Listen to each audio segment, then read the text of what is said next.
United States submarine base at Key West, Florida. A dispatch that quoted President Truman's press secretary, Charles Ross, as saying that President Truman has no knowledge of any secret project by this government that would give substance to the existence of such objects. Ross also said that both the Air Force and the Navy deny that such objects exist. Hey, I go downstairs, right, to go get a little drink in between recording Patreon in Maine. I look, Oliver's fucking watching golf on our TV, and I go, what the fuck are you watching? I walk down further, he is simultaneously watching separate golf on his phone. Yeah. And he says, this golf on my phone doesn't count because it's golf for little people.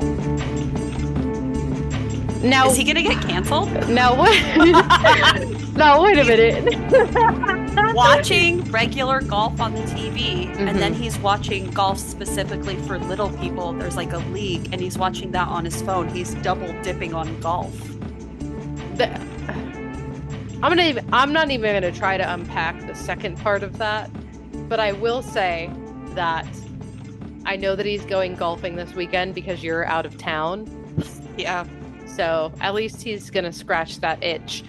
But another thing that you set off, Mike, before we get started, hey, what's up? My name's Noelle. And Chelsea, with her full chest, said to me, yeah. I placed second in chess club, like in a chess tournament, but that was really just like pick me energy. And I said, pick me energy? Chess? Chess was pick me? And she's like, yeah, because those were the type of guys I was going after. It was. And that's the fucking craziest thing I've ever fucking heard in my life. Dude, here's the thing. So I didn't just get into chess club because of the boys. I was already really fucking good at chess. Let's just make that clear. But the boys I liked were in chess club. So I came in swinging my dick around, being like, they're gonna love me. And let me go ahead and make a prediction. Did not get a single I bet they hated you because you were good at chess. Smoked them. Yeah, dude. Come on, wake up. Wake up. Real pick-me's know you have to pretend to be bad. A real pick-me would rock the Lindsay Lohan Mean Girls, I don't know how to do fucking algebra. Yeah. That's what you would have had to do. You know. Remember, these are men we're talking about. You have to dumb yourself down, okay? Yeah. Come on. Yeah. Well, didn't get a boyfriend out of it, so riddle me that. They didn't love your fucking tie? Isn't that crazy? Wearing the full-on Avril Lavigne tie to school in junior high. You were not wearing it in an Avril Lavigne way. Let me make that fucking clear. No, I agree. I agree that I did not have the punk rock styling because I'm wearing it with my mud jeans and my 579 shirt, but I was rocking a full tie on top of my outfit. Yeah, you were. Oh my god. You were serving cunt though. I mean, like, it does look like you ate the world's hardest and heaviest edible and then took the picture, but you were serving. I did it. So there's a thing. It really is a thing. Since I broke my face when I was little, I didn't learn how to for the camera yet in junior high. So there are many a photo of me where one eye isn't open all the way. Well, some would say this is like the best picture to take. They say you should close your eyes right before the picture happens and then open them. Like, that's supposed to be the best capture. Yeah. So you're kind of doing that. They caught me mid. They got you mid something. They caught you mid dicking down the chess club. That's what they caught. Dude. Yeah, dude. I know that they all talk shit about you. I know that they fucking hated you because you came in with your little fucking tie and you took second place. And they were in state. So you beat the fuck out of them.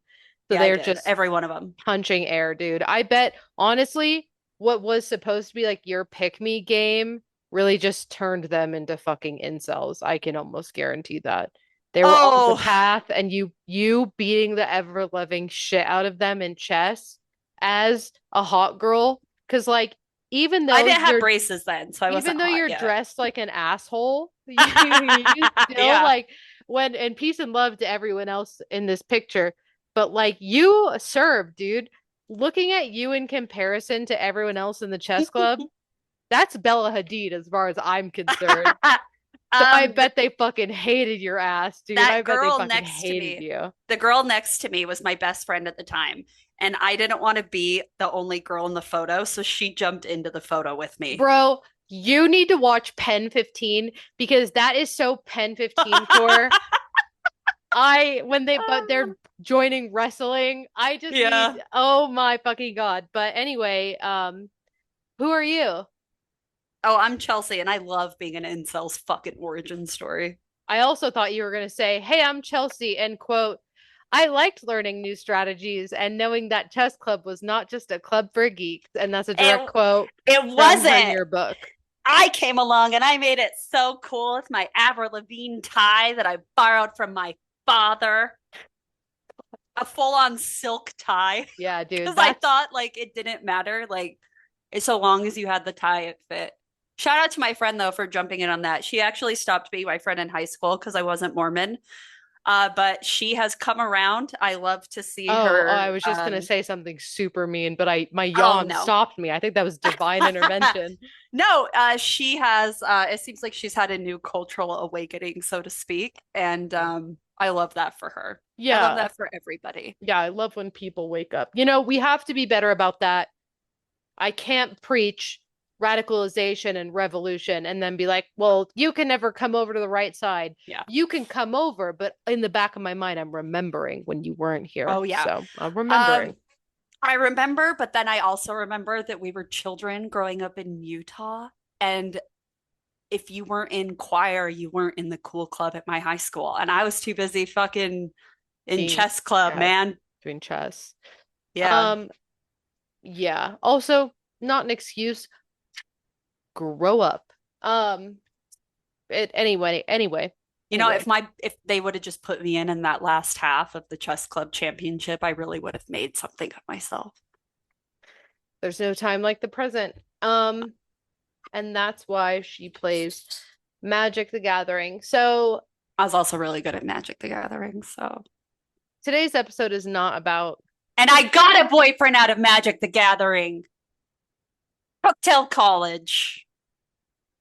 That's the worst thing you've ever said. Yeah, I didn't get a boyfriend until I was in college. No, the fact that you got one because of Magic the Gathering.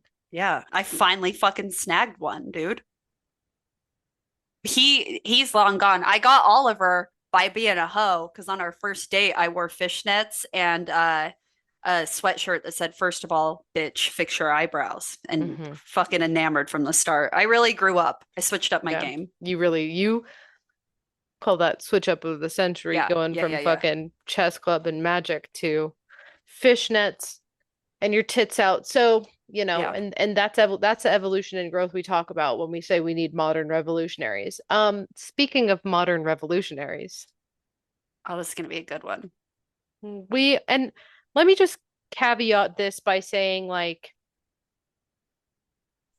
there will probably be things that I don't get right. I wouldn't say I get them wrong, but I won't say I get them fully right.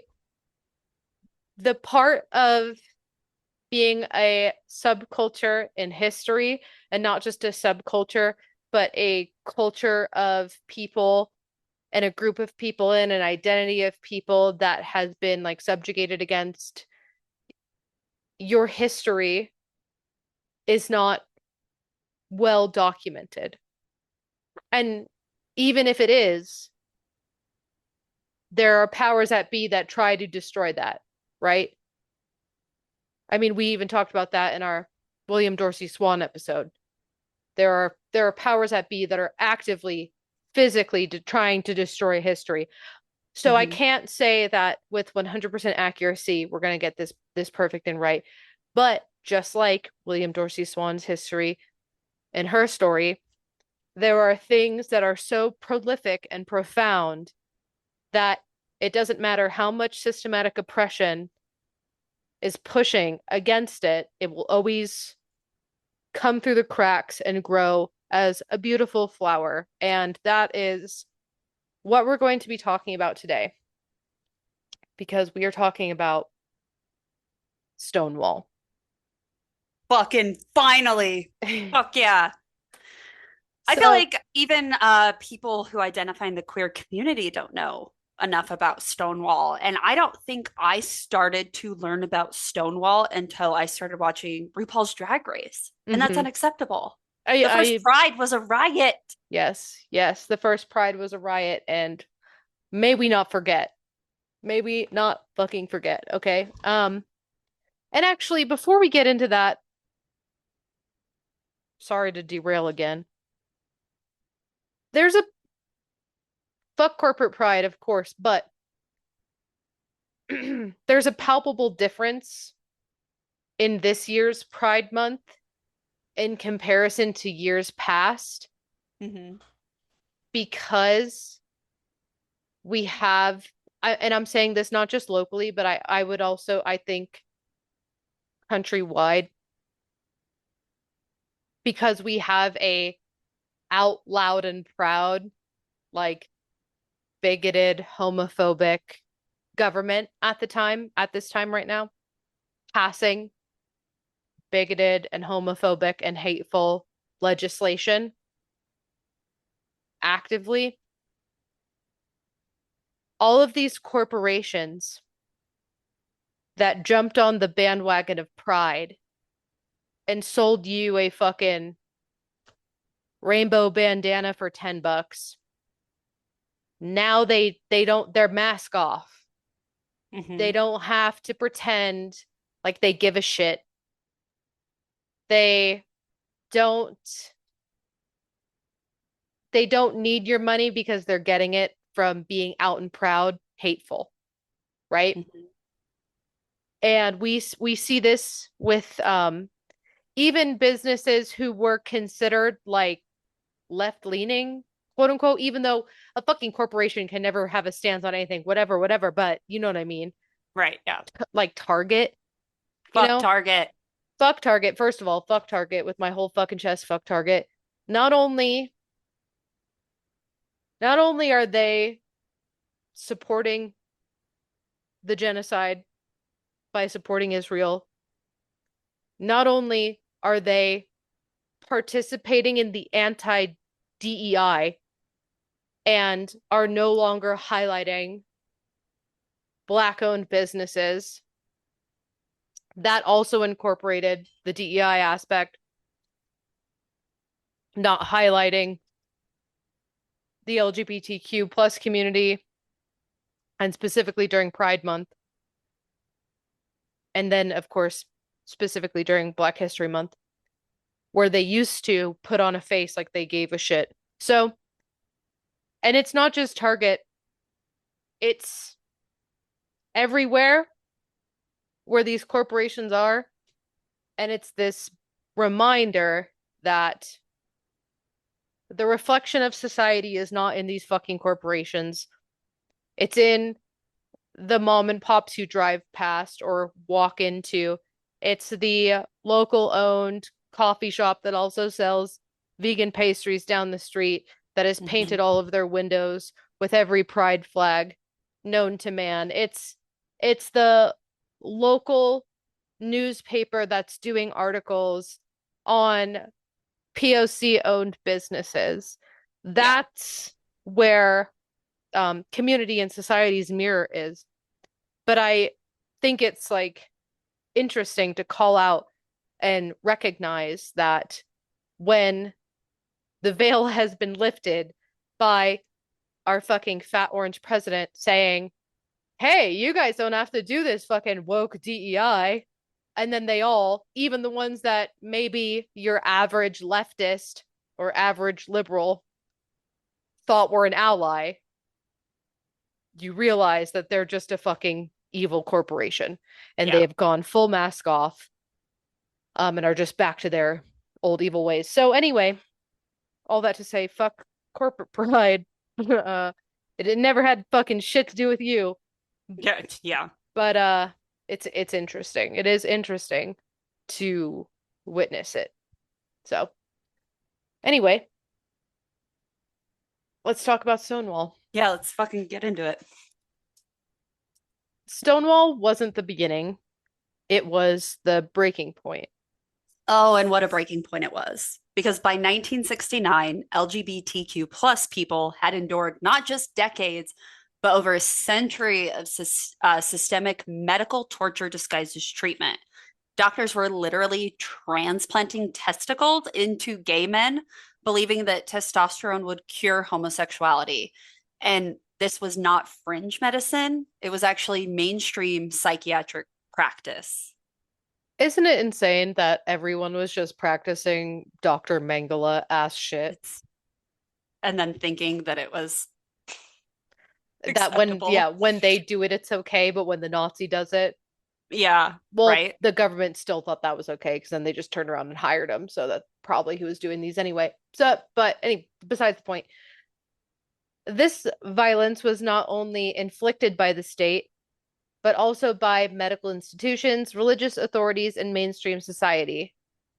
For decades, laws across the country criminalized same-sex relationships and gender nonconformity. Sodomy laws, rooted in colonial era moral codes, remained on the books in most states, often used to harass, arrest, and imprison LGBTQ plus individuals. Cross-dressing laws, like New York's three-article rule, were used by police to justify the arrests of trans and gender nonconforming people simply for existing in public spaces. And these laws were deliberately vague to give police ultimate power.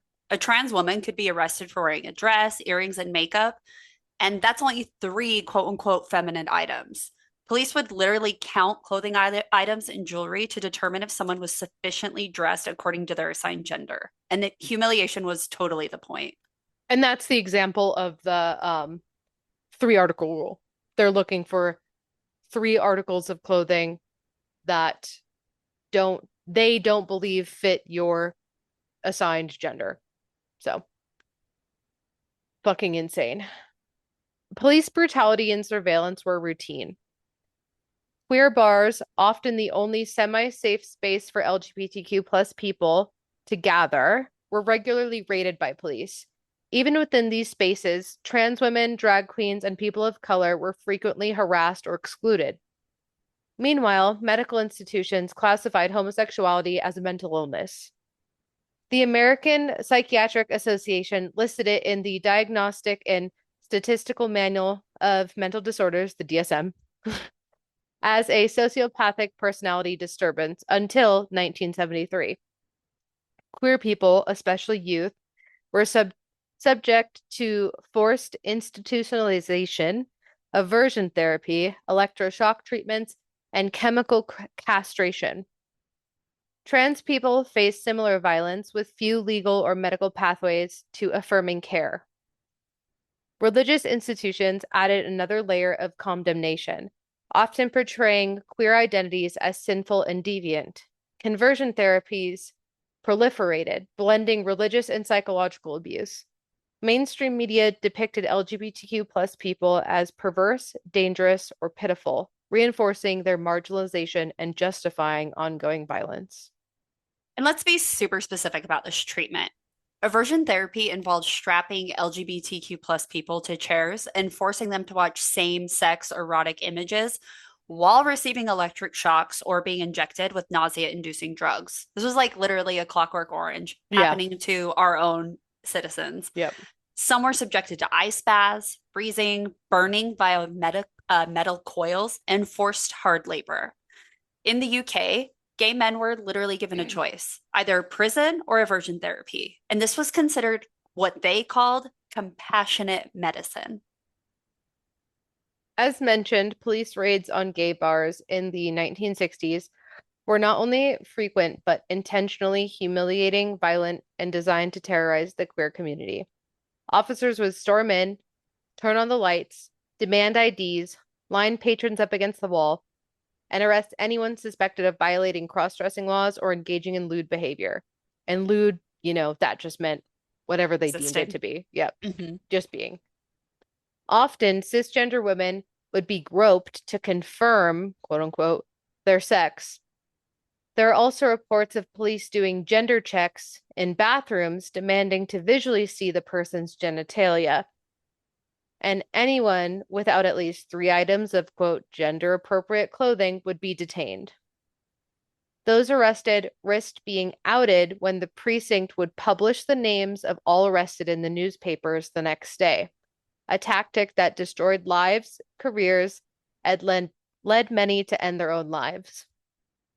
The Stonewall Inn, like many gay bars at the time, operated in a legal gray zone, and that was by design. It was virtually impossible for openly gay establishments to obtain liquor licenses, not because of any explicit federal law banning them, but because of local and state regulations that were deliberately vague and discriminatory. In New York, the State Liquor Authority had a policy that deemed any establishment, quote, disorderly if it catered to or employed known homosexuals. Serving queer people could be grounds for revoking a bar's license under that logic that homosexuality itself invited illegal or immoral conduct. This gave police and regulators nearly unlimited power to target queer spaces. Even if a bar wasn't technically breaking any laws, the mere presence of a suspected LGBTQ plus patron was enough to label the venue as criminal. Bar owners who defied the unspoken rule risked constant surveillance, fines, raids, and permanent closure. This legal catch-22 made it functionally impossible for queer people to have legitimate licensed gathering places. And into this vacuum stepped organized crime. The Genovese crime family, one of New York's 5 families, saw a profitable opportunity. Through front businesses and corrupt connections, they opened and operated bars like the Stonewall Inn. The mafia would purchase cheap, unlicensed properties, pay off the NYPD's 6th precinct to look the other way, and exploit the vulnerability of the community. They charged exorbitant prices for drinks that were often watered down or just literally fucking juice. Mm-hmm.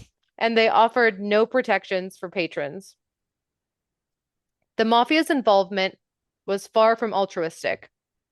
They installed peepholes and back exits to warn of police raids, but they also extorted wealthy patrons, blackmailed closeted men, and skimmed huge profits off a population with no other options. The very fact that queer safety depended on a crime syndicate and the corruption of local police speaks to how deeply systemic the exclusion and criminalization of LGBTQ plus life was. The Stonewall had no fire exits. It had no running water behind the bar. And I actually think it had no running water in general, like not even with bathrooms or anything. Jeez. Meaning glasses were rinsed in dirty tubs and reused. It was overcrowded, unsanitary, and illegal, but it was open. For all its rough edges, Stonewall offered something queer people had been denied everywhere else, a space. It was one of the rare places where people could dance with someone of the same sex without fear of immediate arrest. It became a sanctuary, especially for those most marginalized within the queer community. Black and brown drag queens, trans women, butch lesbians, effeminate gay men, homeless queer youth, and sex workers. These were the people who were constantly policed, evicted, and pushed to the edges of society. But at Stonewall, they could exhale, laugh, flirt, cry, or just survive another night. And survive another night isn't a hyperbole. Many of these young people had been thrown out of their homes as children, some as young as 12 or 13, simply for just being who they were. And they lived on the streets, often forced into sex work just to survive. So the Stonewall wasn't just a bar. It was literally a matter of life and death for the most vulnerable in that community. And the police raids often followed the same script. Lights on, music off. Patrons lined up and forced to show ID. Trans women and drag queens were taken to the bathroom and forcibly stripped by female officers for gender verification. Those found non-compliant were often arrested, beaten, or outed in the press. Being outed could mean losing your job, your home, your children, your life. And this so-called gender verification that the police conducted during bar raids wasn't just humiliating, but it was hands down sexual violence weaponized by the state. Under the pretext of enforcing cross-dressing laws, police officers, mostly cis men, felt entitled to touch, expose, and inspect people's bodies without consent. And it was not isolated misconduct. It was institutionalized policy embedded in policing culture and protected by law. Sounds familiar. Yeah. And what happened in those bathrooms or behind locked doors during raids was not about verifying clothing. It was actually about enforcing gender conformity through forced exposure, degradation, and fear. Officers stripped people naked, groped their genitals, or demanded that they undress to prove they matched the gender on their ID. And in some cases, police reportedly forced patrons to show their genitals on the spot, in public, in front of others, subjecting them to psychological trauma and physical violations. It was literally institutionalized sexual control. And this is part of queer history that often gets sanitized or erased because naming it for what it was, rape adjacent state violence, forces a reckoning not just with how the police treated LGBTQ plus people, but with how the entire legal system functioned as a mechanism of bodily control. And this wasn't just a few bad actors, it was a coordinated campaign to criminalize and violate bodies that did not conform. I think that's a big one to chew on, even in today's climate, obviously, with the ongoing persecution of LGBTQ plus people and the systematic oppression of them, but also to everything else going on in the world around civil liberties and civil rights and people's right to autonomy and people's right to live and exist freely as they are, both in terms of sexual identity, sexual preference, and immigration status. It's like a reminder that just because something is law doesn't mean that it's just or right. Mm-hmm. So, Also, we would be remiss to not bring up the fact that we are recording this episode on the 9th anniversary of the Pulse nightclub shooting. holy shit. How's that for synchronicity? Oh my God, that's spooky. Yeah. Ooh, I got the chills. Ooh, fuck, that was a little heavy. Okay. Like, let me get Sorry. back. Fuck, dude. Shit. Fuck. Damn. Okay. Ooh. And this wasn't discipline, it was domination. These acts weren't driven by concern for public safety or legal integrity. Sound familiar? Mhm. They were punishments for non-compliance with rigid gender roles. They were lessons enforced with violence. This is what happens when you dare to exist outside the binary. The state didn't just punish queerness, it punished the visibility of queerness.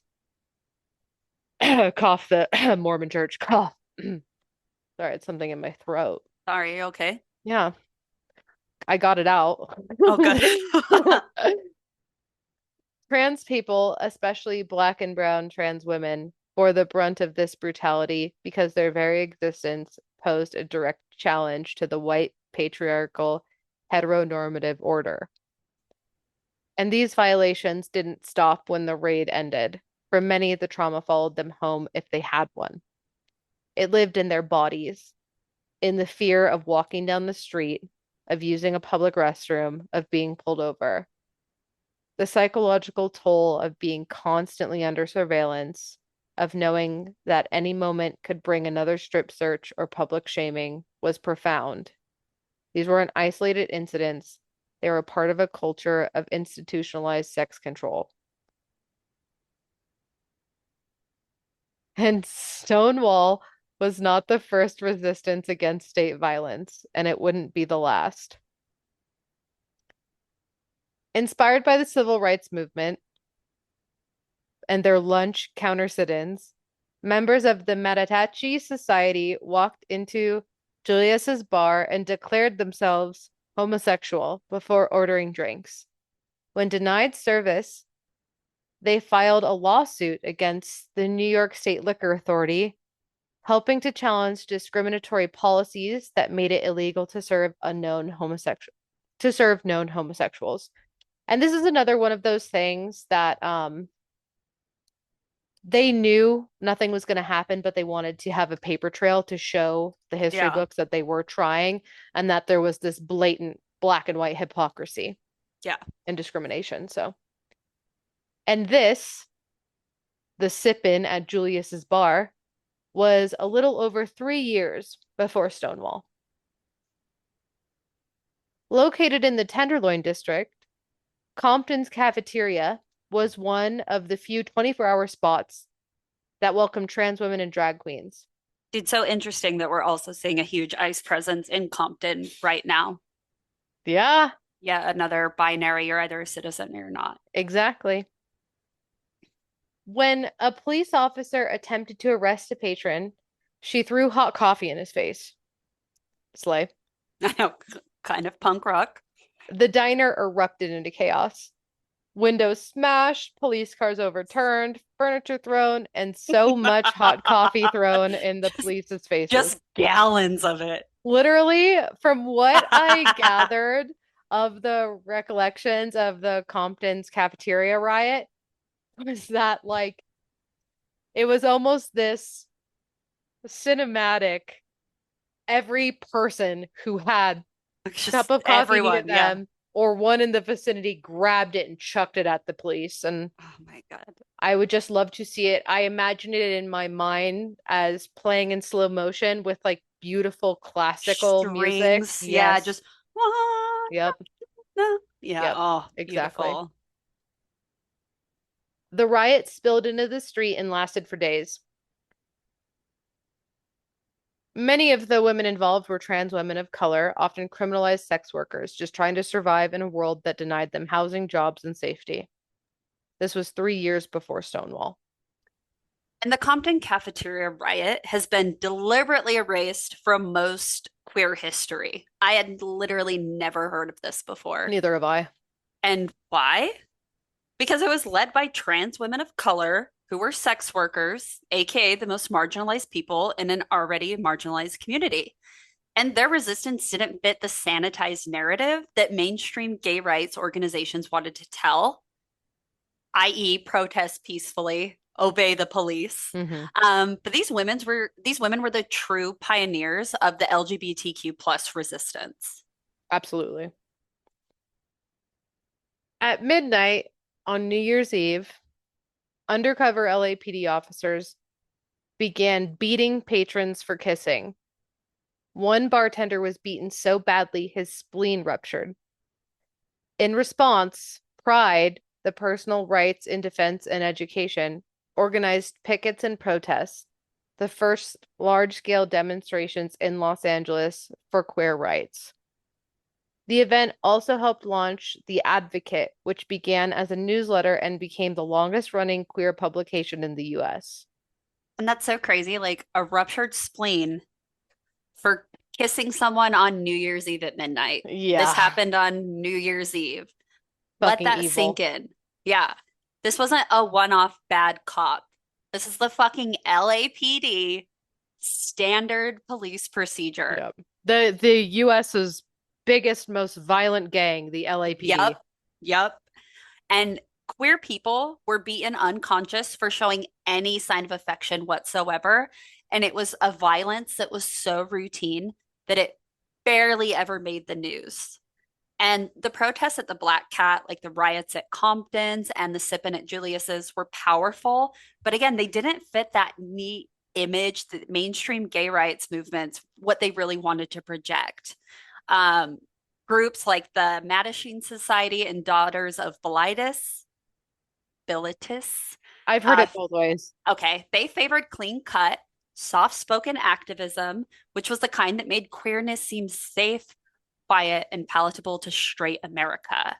But as police beat queer people unconscious for kissing, as trans women were assaulted during bathroom gender checks, as street kids slept on sidewalks and dodged vice squads, it became painfully clear that playing nice doesn't save lives. A growing divide was emerging, not just between queer people in the state, but really within the movement in and of itself. And the question wasn't only how to fight back, but who got to lead the fight. And we really need to go deeper into this approach, which excluded some of the most vulnerable, like street queens, trans women, queer and trans youth living unhoused, sex workers, Black and brown queer folks who bore the brunt of both racial and gendered violence. I also They want to weren't, say, yeah, um, as I die. I've been coughing. I've been on mute half this time, just coughing a lung I out. know, dude, me too. Fucking Mhm. sucks. But it's hard to, like I said in the beginning, it's hard to get a full picture of the history. And you have to remember, especially in a time where people weren't public with their identity. So you may feel like there's some exclusion going on. Like, what about trans men? What about lesbians? And obviously they're there. They're within the history. They were active participants. But as far as the specific people who were written within the history that we have, the specific names given, the few who were out despite the violence they faced, they were predominantly trans women, queer and trans unhoused youths, sex workers, and Black and brown queer folks. And the term street queens referred to the whole spectrum Mhm. of gender nonconformity. Obviously, as people weren't even in a safe place to identify themselves, there were barely any words that identified them, period. So queens is also an all-encompassing term. So Mm. anyway, that's it. And that's a huge chunk to not invite to the table. Hmm. And I think something that we learn sometimes violently is that if you don't get invited to the table, then you people are just gonna flip it over. Dude, there's this fucking quote. Oh my God, I wish my brain functioned. I'm gonna paraphrase, but it's like when a child doesn't feel the warmth of love, they will burn the world trying to find it, or something like that. And it's, are you trying to look it up? Yeah, it's the child who is not embraced by the village will burn it down to feel its warmth. Period. Period, queen. And that's it. That's it. Hmm. And oh man, this next part is just going to feel so topical because the tension between respectability and rebellion still exists today. The mainstream gay rights movement really just wanted to prove that they were just like everyone else.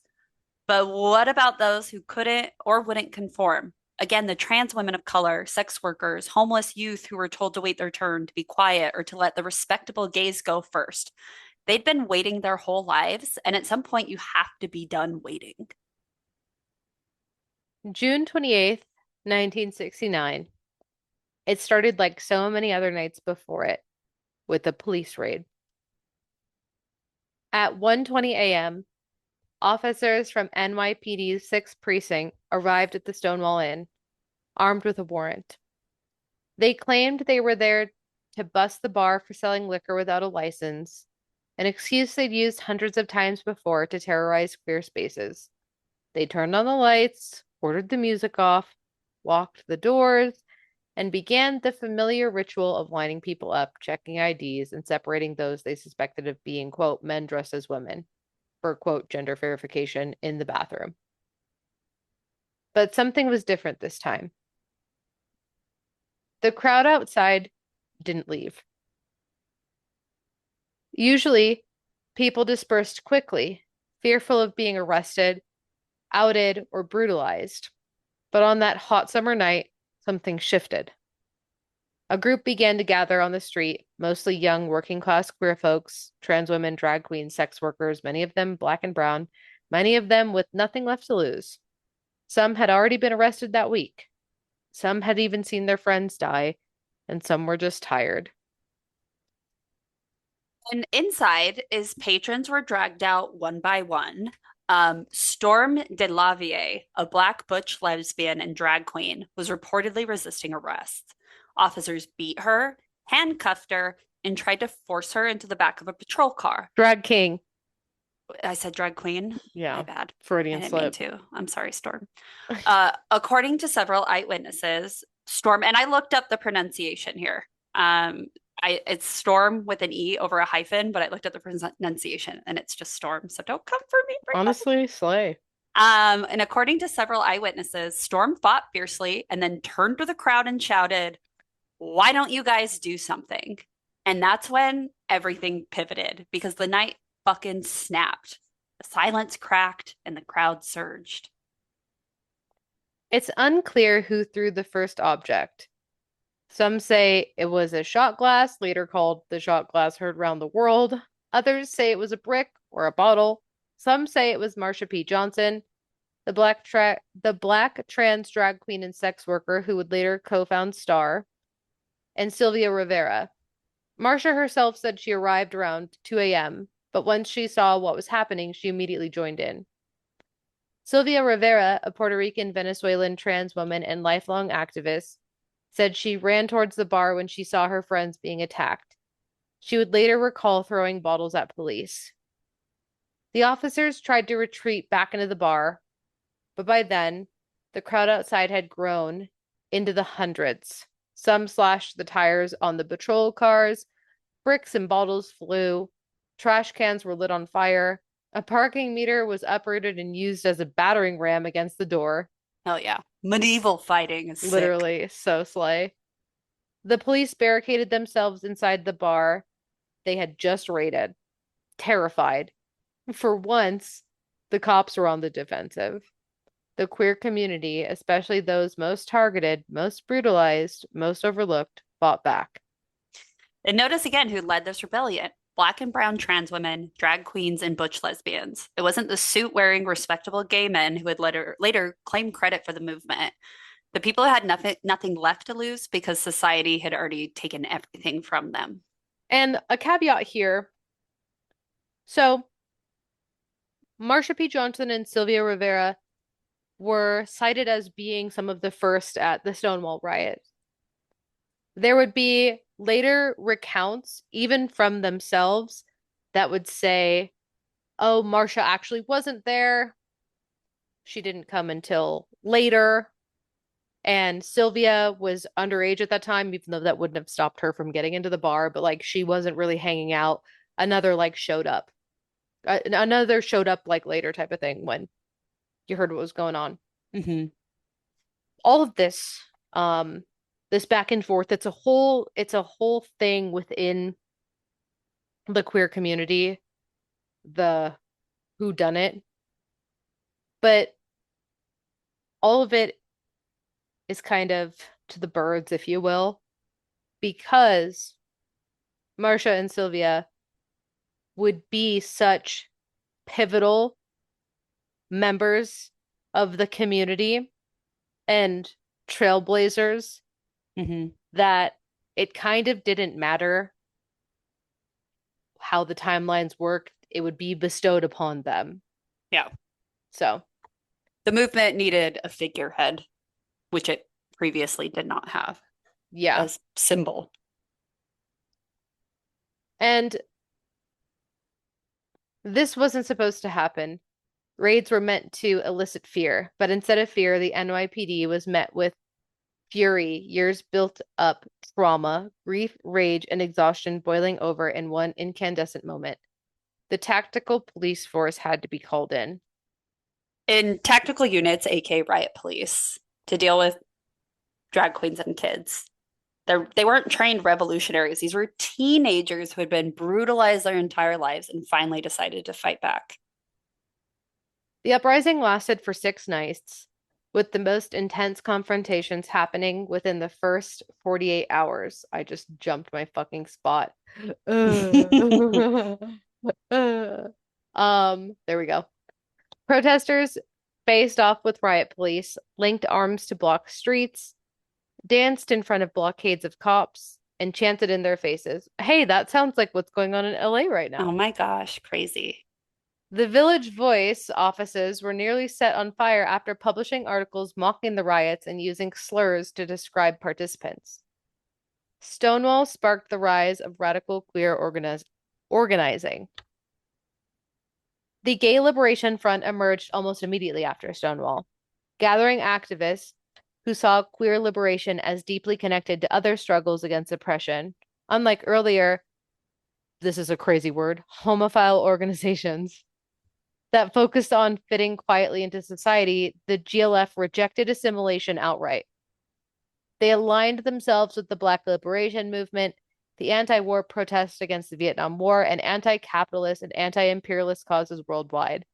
They understood that the fight for queer freedom was part of a larger battle against systematic injustice and state violence. The GLF's tactics were unapologetically militant and inclusive. They staged public protest zaps, which were direct confrontations with public figures, and educational campaigns, pushing queer visibility beyond polite lobbying and towards revolutionary change. Another movement that came out was the Street Transvestite Action Revolutionaries, or STAR. And this was founded in 1970 by Marsha P. Johnson and Sylvia Rivera, and was a lifeline for most vulnerable members of the queer community, the homeless trans youth, many of them people of color, sex workers, or runaway kids abandoned by their families and society.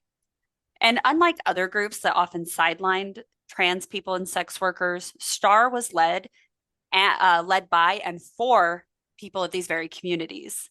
They created a radical model of mutual aid and survival, addressing immediate needs long before mainstream social services even acknowledged that there was a crisis here. The heart of STAR's work was Star House, a squat on East 2nd Street in New York City. And it wasn't just a shelter, it was a revolutionary experiment in queer survival and self-determination. And the Star House was funded largely by sex work and community solidarity, underscoring how marginalized communities had to create their own economic systems in the face of exclusion. The building had no electricity, no plumbing, and no heat. So it was obviously far from ideal, but it was a home to dozens of homeless queer youth, some as young as 12 years old, who would have otherwise faced the streets or abusive institutions. And beyond shelter, STAR provided food, clothing, protection, and emotional support. Marsha and Sylvia themselves, still in their early fucking 20s, acted as fierce caregivers and protectors, fighting for survival in a world that tried to erase them. God, that's so insane. Could you imagine? No, that gave me goosebumps. In your early 20s, Early just like 20s. just saving your community single-handedly. It's incredible. STAR was revolutionary and the first of its kind in many critical ways. It was the first LGBTQ plus youth shelter in North America, long before any government or nonprofit stepped in. STAR was grassroots and a beacon of hope. It was the first trans women of color-led organization in the US. Marsha and Sylvia's leadership challenged the racist and transphobic exclusions within both mainstream society and some parts of the gay rights movement. And it was the first trans sex worker labor organization. STAR openly recognized sex work as labor and advocated for the rights, dignity, and safety of sex workers at a time when they were universally criminalized and stigmatized. And the formation of groups like the GLF and STAR marked a fundamental shift in queer activism, from seeking quiet acceptance to demanding radical liberation. And their insistence on inclusivity, intersectionality, and direct support set the blueprint for today's other movements. And they reminded the world that queer liberation means freedom for all. 1 year after Stonewall, so June 28th, 1970, the first official Pride marches, then called Christopher Street Liberation Day, took place in New York City, Los Angeles, and Chicago. They were marches, not parades, filled with anger and chants of liberation. And these were not corporate sponsored with rainbow floats. They were defiant marches by people who had been beaten, arrested, and tortured. Many marchers covered their faces because they could still lose their jobs, their families, their lives for being there. And it was an act of incredible courage just to show up. Not trying to shit on Pride, but isn't it isn't it interesting to see What it's become. what it's become? Yeah, what it's Yeah. become. I remember the last Pride that I watched, previous to being an active participant in it, like within the parade. The first one and the last one that I watched, I was kind of taken aback because the floats were Comcast Mhm. and T-Mobile and just strip mall businesses wearing Pride t-shirts Mhm. because they were the ones who could afford to like buy a float spot. Yeah. And I was just like, what the fuck? Hey, what the It's fuck? it's weird, isn't it? Like, um, I mean, on one hand, it's cool to have corporate recognition, but then on the same side, I'm like, is it corporate recognition or is it surreptitious marketing? It's surreptitious Um, marketing. Because if you really wanted to do it in a way that wasn't just marketing, you would say, okay, I'm Comcast. I want all of our employees who want to participate to go to Pride. We're all going to be in matching Pride shirts rather than highlight Comcast because we're doing fine. We're yeah, going to highlight a queer organization. Like, we're going to highlight maybe after school programs, you because know? we're Comcast and we're doing fine, we're going to offer gender affirming care as part of our corporate policy for Yeah. people who need it. Or even like you're on a float and you've got your people walking around the float. You've got a local queen on the float, and Uh-huh. your people are handing out pamphlets of Yeah. like, this is why gendering people and the pronouns they prefer is like cool and awesome to do. I don't Yeah. know. There's just a million other things than being on a giant Comcast float Yeah. wearing a shirt that says Comcast in rainbow font. Hmm. We've lost the fucking plot, Yeah. okay? We've lost the plot. And then, of course, this is very specific to Utah. The Mormons building bridges. Girl, oh, oh my, oh my fucking God. I remember one of the first times I saw the Mormons building bridges parade section. I was like, wow, that's really special. That was like the first year I lived here. Hmm. I was like, wow, that's powerful. They're like hugging people. I was like, wow. Yeah. And then I learned about how the Mormon church is single-handedly like funding all of these violent Yeah. anti-LGBTQ legislation, that Hmm. they're funding fucking conversion therapy to this day, that they Not act, only funding, but advocating yeah, for funding it. and advocating for it, actively, actively targeting any Yeah. members who come out, um, to be like, oh yeah, you can be gay, you just can't be gay. Yeah. You still have to get married and have kids and like, It's you can be gay and your family will no longer be ostracizing for supporting you quietly, but we all yes. still think you're not getting into high heaven. Yeah, you can't get into high heaven, sorry. And then if you are fully gay and living your truth and your life as you should be, then the church demands that your entire family excommunicate you and never speak to Hmm. you again. So, to the Mormons building bridges, I say sit on broken glass and spin. But anyway, Anyway, back to Pride. Mhm. Marsha P. Johnson was a vibrant, outspoken, and deeply beloved figure in the LGBTQ plus community, especially known for her fearless spirit and unwavering commitment to those most marginalized. When people asked what the P stood for in her name, she famously replied, "Pay it no mind." This simple phrase captured Marsha's defiant attitude towards society's attempt to police her identity as a Black trans woman and drag queen. She lived her truth unapologetically, becoming a beacon of resilience and joy in a world often defined by violence and rejection. I also want to say here, both Marsha and Sylvia were out trans women who were also drag queens. And it's interesting to note that in current day drag pop culture, this was It like seems new, but it isn't. but it not only seems new, but like when it was seeming controversial, like Yeah. when you had the first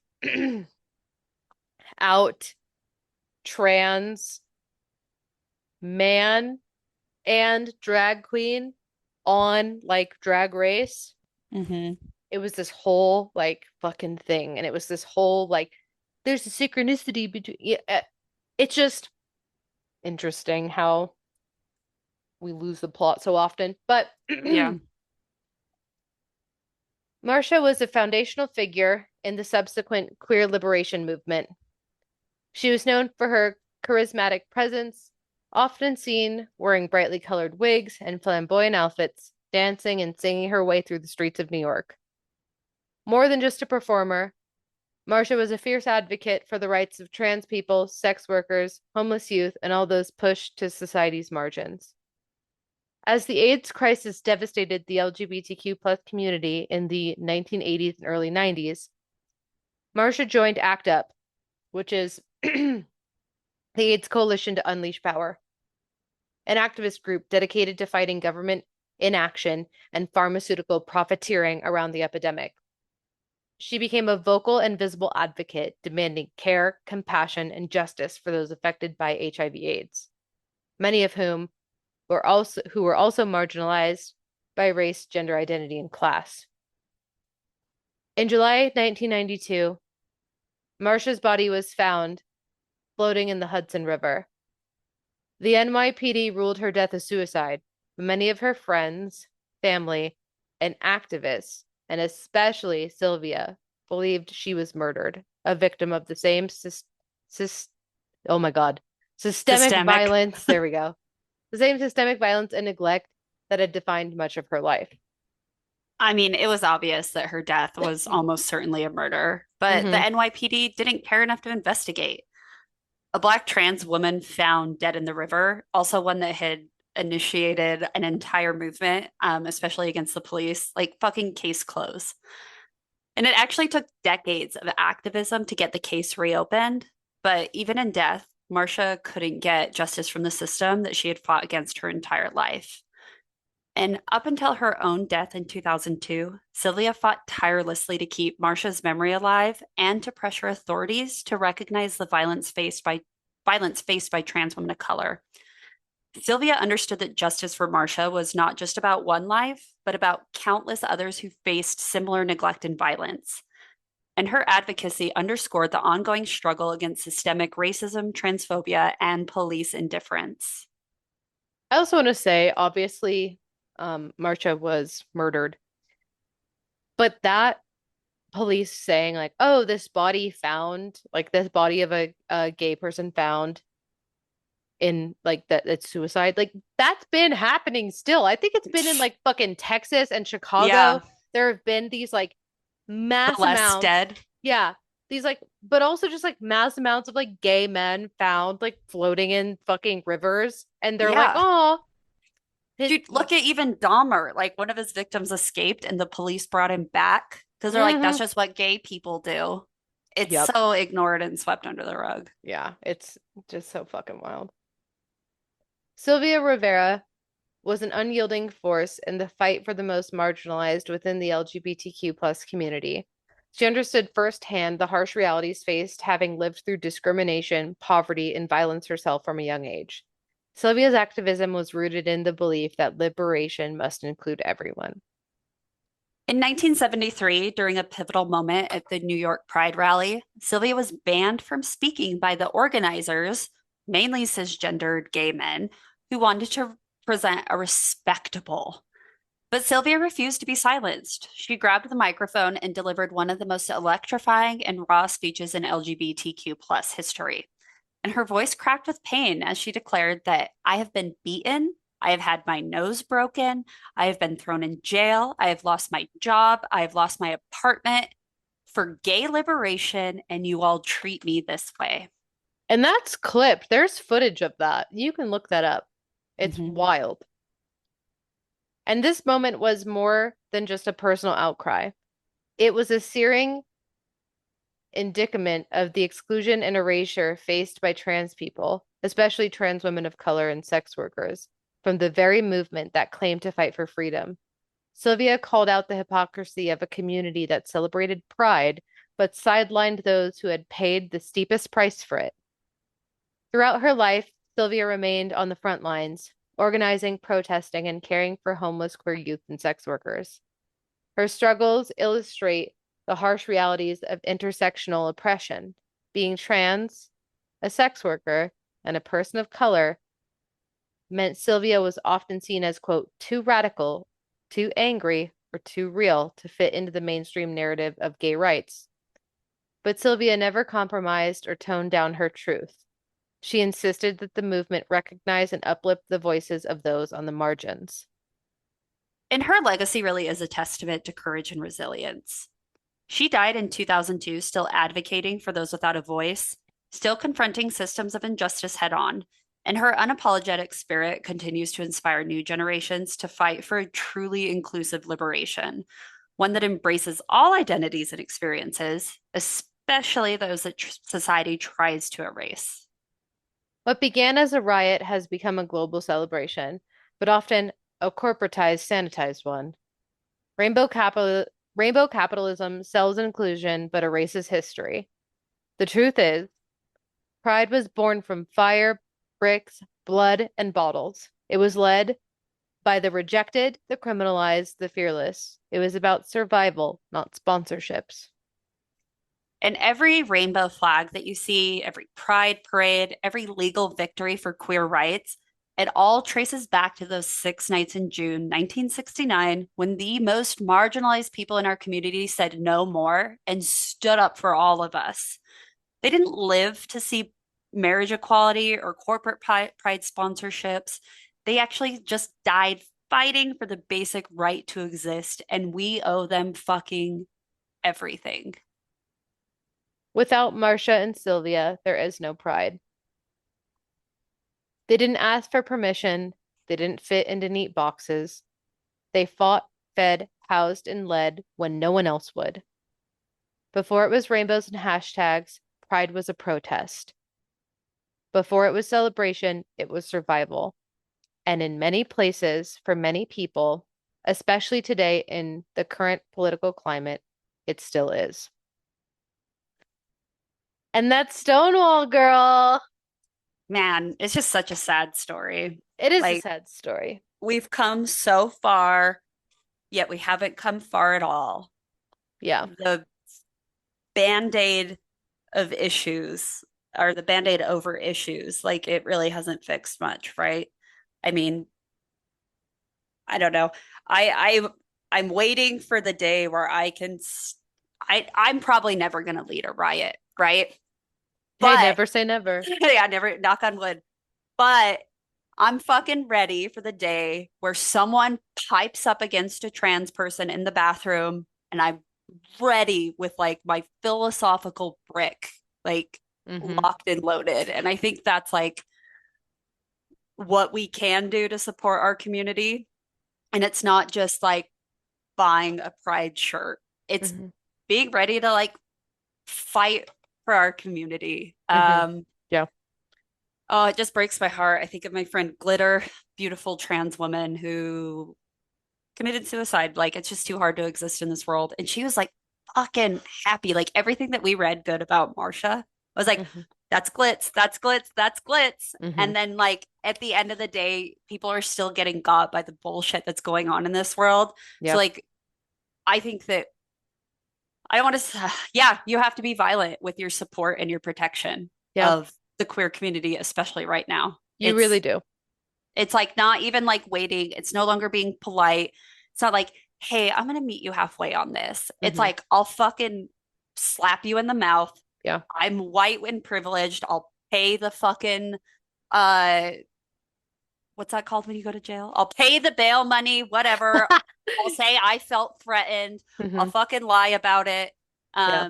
But like it's just when every day is a war for some people and you're just having like, what's my biggest battle? Starbucks got my order wrong. Yeah. Like, really, Yeah.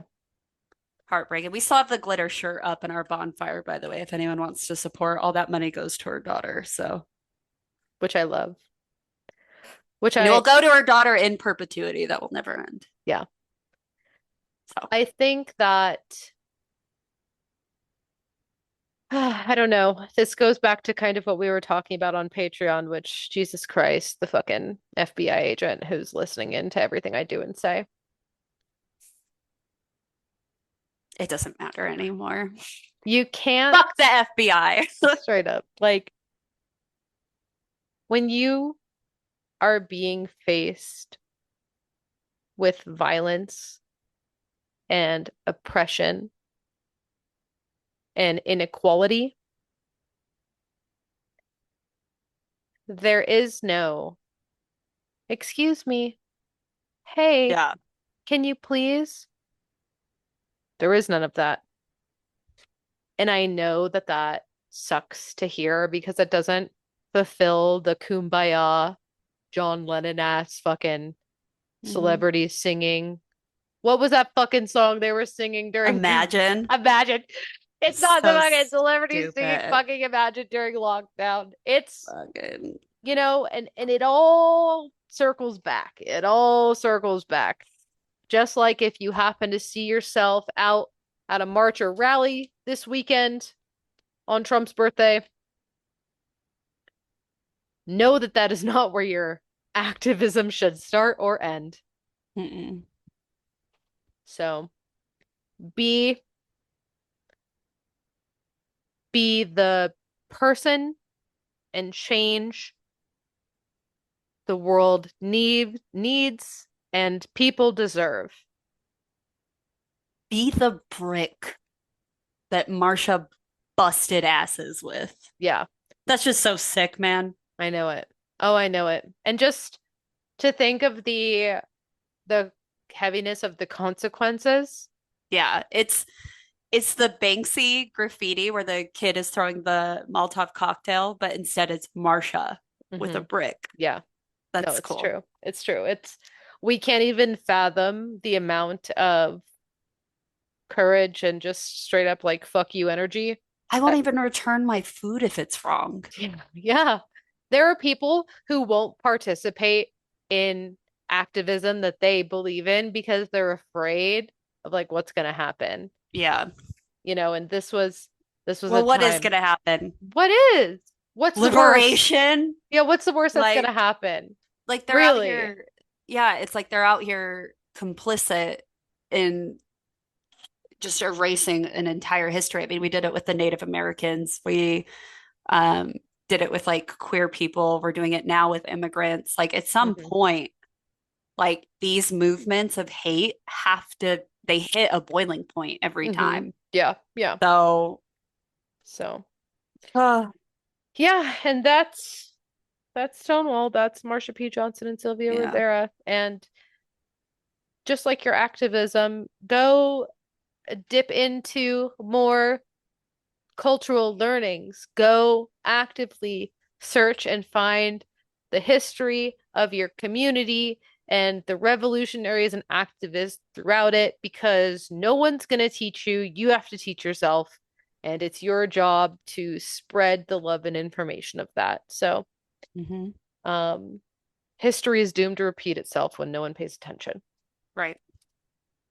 With that, something you can also pay attention to is the link tree in all of our bios. We are at Go to Hell Podcast. I am at Noelle Fain. That is at Sith Lord. And in there, you can find a link to our merch where 100% of proceeds are donated, including the glitter shirt, which, as Chelsea mentioned, all of the proceeds of that go to her surviving daughter. We also have cool merch in there that Kelly Halloran has made, or Wildwood Owl on Etsy. She makes cool shit for us. She makes cool shit in general, so go check that out. We also have a link to our Patreon, obviously. $1 gets you in. Especially now, man. Pay that $1. I had to buy a minoxidil because my hair is falling out. Yeah, Noel's becoming a bald bitch. I'm losing my fucking hair. But unlike every dude you know, I recognize and accept my hairline. And I say, I'm going to do something about it before I find myself on a flight to Turkey. So please throw that $1 in there. Enjoy what will inevitably be used against us in a court of law. Yeah, yep. Enjoy it. We also have a link to our Discord server. We're very bad at checking it, but we do check it every now and then. So thanks for hanging out in there. I see my DMs. I see the DMs. I'll be better about I need to be better about it. It's just, I just need to replace Twitter with that. I haven't had Twitter. We haven't had Twitter in since Elon. I deleted my Twitter when the grand Twitter exodus happened, and I don't miss Twitter because I had not made I was not to twit. Yeah, you were rarely on it. And honestly, good time to get off it because it's apparently gone very bad. But anyway, Discord. And I don't know why you'd need it, but a link to listen to us which is anywhere podcasts are heard. Also YouTube. Also, we're on YouTube. We haven't got no hate comments. No, I was gonna say no hate comments as of late. So makes me so sad. We're doing something wrong if you just want to hit it with a hate from wherever you're located. Hate from Seattle. Yeah. Hit that. I would love to see that. So I would love it. Yeah. I'm going to say a massive hail to Pride is a protest, Pride is a riot, massive hail to Marsha P. Johnson and Sylvia Rivera and all of the other countless names that were lost to time, but their power is not lost to the change that happened. Big hail to all of them. I'm going to say hail glitz. Sometimes people just being amazing and full of love can radicalize you to love their entire community, and miss her every day. Yeah. Hail glitz. Rest in peace to a true queen. Well, let's get the fuck out of here. Yeah. Bye. Bye.